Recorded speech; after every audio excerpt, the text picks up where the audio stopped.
जय श्री कृष्ण। आप सबका स्वागत है मेरे YouTube चैनल भक्ति पवन पर। आज हम लोग चर्चा कर रहे हैं अधिक मास की। जो माह था अधिक मास, इसमें अगर आप किसी कार्य को करने से चूक गए हों, सत्कर्म करने से चूक गए हों, दीप दान करने से चूक गए हों, तो उन सभी कार्यों को आने वाली पंचरात्रि जो व्रत है उस दौरान अगर किया जाए तो पूरे अधिक मास का फल जो है, पूरे पुरुषोत्तम मास का फल वो प्राप्त होता है। आज हम चर्चा करेंगे इन पंचरात्रि व्रत को कैसे किया जाए और इन पंचरात्रि व्रत में क्या दान करने से क्या फल प्राप्त होता है। इन सभी का वर्णन हम आगे करेंगे। विषय वीडियो पसंद आए तो चैनल को सब्सक्राइब जरूर करें, लाइक करें व अपनी उपस्थिति चैनल पर कमेंट करके अवश्य रूप से दर्ज कराएं। ये जो पंचरात्रि व्रत है इसका पालन धनाध्यक्ष यानी धन कुबेर ने भी किया था। राजा हरिश्चंद्र ने भी इसी व्रत को करके पुत्र, स्त्री और राज्य की प्राप्ति करी थी। और भी कई सारे उदाहरण हैं जो इन व्रत को करने के पश्चात अपना वैभव प्राप्त किया। तो हम बात कर रहे हैं पंचरात्रि व्रत की, जो कि हमको प्राप्त हो रहा है परमा एकादशी यानी 11 जून को 12:57 से एकादशी प्रारंभ हो रही है। तो परमा एकादशी वाले दिन प्रातः काल से आप संकल्प करें और संकल्प करके आने वाले 5 दिन यानी 15 जून सोमवती अमावस्या तक ये व्रत रहेगा। तो संकल्प लें परमा एकादशी वाले दिन कि मैं ये जो व्रत है पंचरात्रि व्रत अपनी सामर्थ्य के अनुसार करूंगा। जिस प्रकार आप कर सकते हैं, व्रत करने के लिए भी अलग अलग प्रकार के नियम बताए गए हैं, परंतु आप जिस प्रकार व्रत कर सकते हैं उसी प्रकार का संकल्प लें और उस व्रत को जब पूर्ण हो जाए यानी अमावस्या के दिन, सोमवती अमावस्या के दिन जब वो पूर्ण होगा, तब संकल्प में आपने अगर कोई मनोकामना पूर्ण कर बोली है, वही आप 15 तारीख को जब व्रत का पालन पूरा हो जाए तब भगवान के सामने वापस से जल लेकर, हाथों में इस प्रकार जल लेकर जैसे संकल्प लिया था वो संकल्प लेकर अपने व्रत प्रारंभ किया। उसी प्रकार जब पूर्ण हो जाए तो भगवान से प्रार्थना करें कि मेरी जो मनोकामना है वो पूर्ण करे और इस व्रत का पालन मैंने बताए हुए नियमों के द्वारा किया गया है। तो इस प्रकार ये पंचरात्रि व्रत करना है।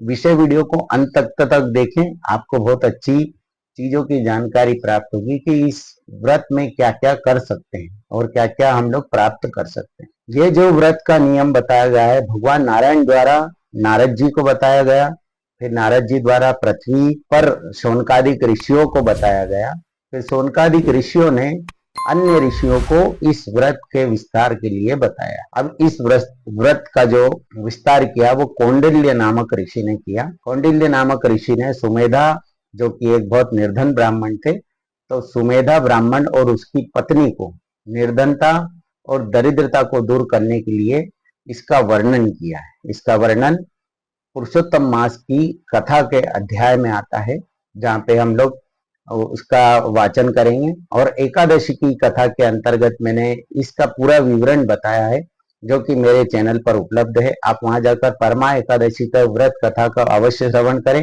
और इस व्रत में क्या क्या खूबियां हैं, क्या क्या लाभ है, वो भी मैंने वहां बताए। परंतु हम आगे चलते हैं, वीडियो में और बात करते हैं। कौंडिल्य ऋषि ने इस पंचरात्रि व्रत के बारे में पूर्ण रूप से सुमेधा नामक ब्राह्मण को बताया।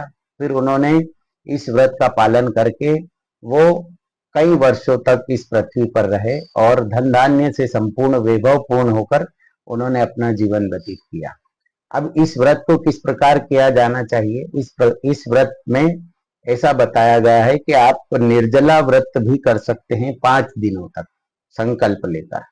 उसके क्या फल है वो मैं आगे बताता हूँ। एक टाइम भोजन करके भी आप ये व्रत कर सकते हैं। दोनों टाइम का व्रत करके भी आप फलाहार, सिर्फ पूरे 5 दिन फलाहार लेकर भी कर सकते हैं। और उसमें नियमों को ऐड किया जाए तो जमीन पर शयन करने के नियम के साथ में ब्रह्मचर्य पूर्वक 5 दिनों का व्रत करने से, उसके बाद में क्या क्या दान करना है इन व्रत के दौरान, यानी इस 5 दिनों में क्या दान करने से क्या फल प्राप्त होता है, इसके बारे में बात के आगे बताता हूँ। वीडियो को स्किप न करें, पूरा सुने, तब आप इस व्रत का लाभ ले पाएंगे। अब कौंडिल्य ऋषि ने जो सुमेधा ब्राह्मण को बताया था वो मैं आपको बताता हूँ कि जो मनुष्य 5 दिनों तक निर्जल व्रत करते हैं, मतलब बिना पानी बिना भोजन के 5 दिनों तक अगर ये पंचरात्रि व्रत करते हैं तो वे अपने माता पिता और स्त्री सहित स्वर्ग लोक को जाते हैं। फिर आगे कहा है, जो मनुष्य 5 दिनों तक संध्या को भोजन करते हैं, यानी एक समय का भोजन प्राप्त करते हैं, वे स्वर्ग को जाते हैं। फिर आगे कहा है, जो मनुष्य स्नान करके 5 दिनों तक ब्राह्मण को भोजन कराते हैं। यहाँ कहने का मतलब है कि प्रतिदिन स्नान करने के पश्चात जो आपकी नित्य क्रिया है उसके पश्चात प्रतिदिन एक ब्राह्मण को भोजन कराते हैं, वे समस्त संसार को भोजन कराने का फल पाते हैं। फिर आगे कहा है कि जो मनुष्य इस व्रत में, अब दान के बारे में बताया है कि जो मनुष्य इस व्रत में अन्न दान करते हैं, अन्न का दान जो करते हैं, वो दान करने से तीनों लोगों को दान करने का फल प्राप्त होता है। फिर आगे क्या बताया है कि जो मनुष्य उत्तम ब्राह्मण को, पठित ब्राह्मण को, सुयोग्य ब्राह्मण को तिल का दान करते हैं, सफेद तिल हो या काली तिल हो, वैसे सफेद तिल का दान किया जाता है। तो क्या कहा है कि जो मनुष्य उत्तम ब्राह्मण को तिल का दान करता है, वे तिल की संख्या के बराबर वर्षों तक विष्णु लोक में वास करते हैं। फिर आगे और बताया है कि जो मनुष्य घी का पात्र या तिल्ली के तेल से भरा हुआ पात्र किसी को दान करते हैं,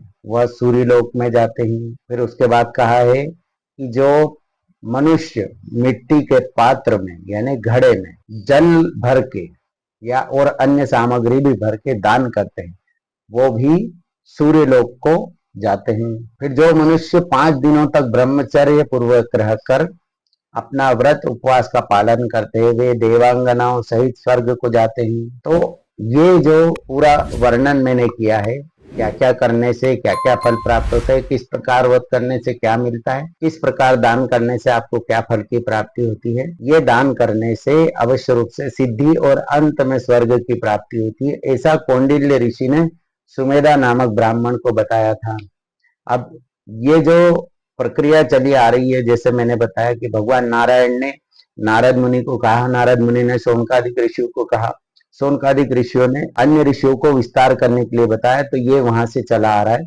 तो ये जो पंचरात्रि व्रत है, करने से क्या फल प्राप्त होता है, तो इसको करने से दुख, दरिद्रता, पाप, धन का अभाव जो है वो सब दूर होता है। फिर उसके पश्चात ये कहा गया है कि अगर इच्छित मनोकामना पूर्ति के लिए, खास मनोकामना पूर्ति के लिए अगर आप कोई व्रत करना चाहते हैं, तो ये पंचरात्रि व्रत अवश्य रूप से करें, इसमें आपकी मनोकामना पूर्ण होगी। फिर उसके बाद में ये जो व्रत है, इस व्रत को करने से आपको, जैसा मैंने पूर्व में बताया कि इस व्रत का पालन भगवान कुबेर ने यानी कुबेर जी ने भी किया था, तो उनको भगवान शिव ने इसी व्रत के पालन की वजह से धनाध्यक्ष बनाया। इसी व्रत के प्रभाव से राजा हरिश्चंद्र जो थे, उनको पुत्र, स्त्री और संपत्ति, राज्य की प्राप्ति हुई थी। इस व्रत का पालन करने से ये फल प्राप्त होता है। तो पंचरात्रि व्रत की कथा आपको श्रवण करना हो तो मेरे YouTube चैनल पर परमा एकादशी व्रत कथा में आप उसको श्रवण करें। यही वर्णन आपको वहां आगे पुरुषोत्तम मास की कथा के अध्याय में भी प्राप्त होगा। तो ये थी पंचरात्रि व्रत कथा। विषय वीडियो आपको पसंद आया हो तो चैनल को लाइक करें, सब्सक्राइब तो जरूर करें और अपनी उपस्थिति कमेंट में जरूर दर्ज कराएं। जय श्री कृष्ण। आगे मिलते हैं अगले वीडियो में।